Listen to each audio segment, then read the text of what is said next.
이번 시간은 김효빈 아나운서와 함께하는 경제톡톡 시간입니다. 최근에 이슈가 되고 있던 경제 내용들에 대해서 알려주신다고 하는데요. 함께 만나보도록 하겠습니다. 안녕하세요. 네, 안녕하세요. 네, 효빈 아나운서 첫 번째 주제는 어떤 내용인가요? 네, 최근 금값이 급등하고 있다는 소식 들으셨을 텐데요.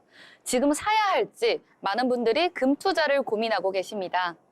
특히 국내 금값은 국제 시세보다 20%나 비싸게 거래되는 김치 프리미엄 현상이 나타나고 있습니다. 이는 국내 투자자들이 금값이 더 오를 거라고 예상하면서 금을 사들이는 수요가 급증했기 때문입니다. 네, 최근 들어서 금값이 고공행진하고 있다라는 기사를 많이 접하셨을 것 같은데요. 금값이 오르는 이유 구체적으로 알려주신다면요? 네, 크게 세 가지로 정리해 봤습니다.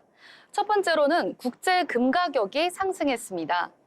글로벌 경기 불확실성이 커지면서 금 같은 안전자산에 대한 수요가 증가했는데요. 특히 미국 연준의 금리 정책 조정 가능성이 영향을 미쳤습니다. 두 번째는 김치 프리미엄 현상 때문입니다. 국내에서는 금값이 더 오를 거라는 심리가 강하게 작용하면서 수요가 증가했는데요. 이로 인해 국제 시세보다 20%나 높은 가격에 거래되고 있습니다. 세 번째로는 트럼프발 신골드러시가 이유인데요. 트럼프 대통령의 보호무역 정책이 강화되면서 경제 불확실성이 커졌죠. 이에 따라 전 세계적으로 금과 같은 안전자산에 대한 관심이 더욱 높아진 것으로 풀이됩니다. 네, 그렇다면 또 많은 분들이 궁금하신 게 지금 금을 사도 괜찮을지 이 부분이 가장 고민일 것 같습니다. 어떤가요? 네, 맞아요. 이 부분에서 가장 고민이 많으실 텐데요. 전문가들은 신중한 접근을 추천하고 있습니다. 실물 금을 구매하실 경우에는 현재 국내 금값이 국제 시세보다 높은 상태이므로 단기적으로 가격 조정을 기다리는 것이 유리합니다. 그리고 ETF와 금 펀드를 활용하는 것도 방법인데요. 금을 직접 사는 것보다 ETF나 금 펀드를 활용하면 환금성이 높고 보관 부담이 줄어듭니다.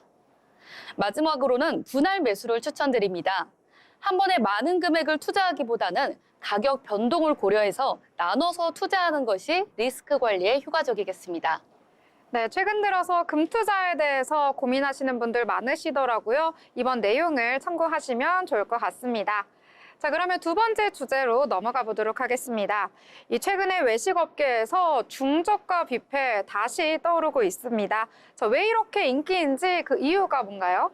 네, 최근 물가 상승과 경기 둔화로 인해 가성비를 중시하는 외식 소비로 전환하고 있기 때문인데요. 한 끼라도 푸짐하게 먹으면서 합리적인 가격을 원하는 소비자들이 늘어나면서 중저가 뷔페가 다시 인기를 얻고 있습니다. 네, 이 불황이기 때문에 중저가 뷔페에 대한 인기 나날이 커지고 있는 것 같습니다. 자, 그렇다면 실제로는 어떤 변화들이 좀 나타나고 있을까요? 네, 대표적인 변화 몇 가지를 살펴보면요. 첫 번째로는 가성비 뷔페의 인기가 급증하고 있습니다. 한 끼 8,000원대의 뷔페부터 만원대의 고기 뷔페까지 다양한 요리를 저렴하게 즐길 수 있는 곳들이 늘어나고 있습니다. 그 중에서도 치킨과 고기 뷔페가 인기가 많은데요. 단품 메뉴 대신 무제한으로 제공되는 뷔페를 선호하게 되면서 치킨과 고기 뷔페가 새롭게 주목받고 있습니다. 마지막으로는 리퍼브와 중고시장의 성장입니다.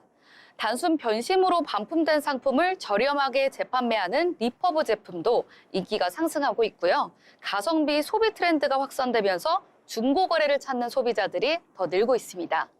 네, 역시 경기가 어렵다 보니까 이런 흐름이 나타나고 있는 것 같은데요.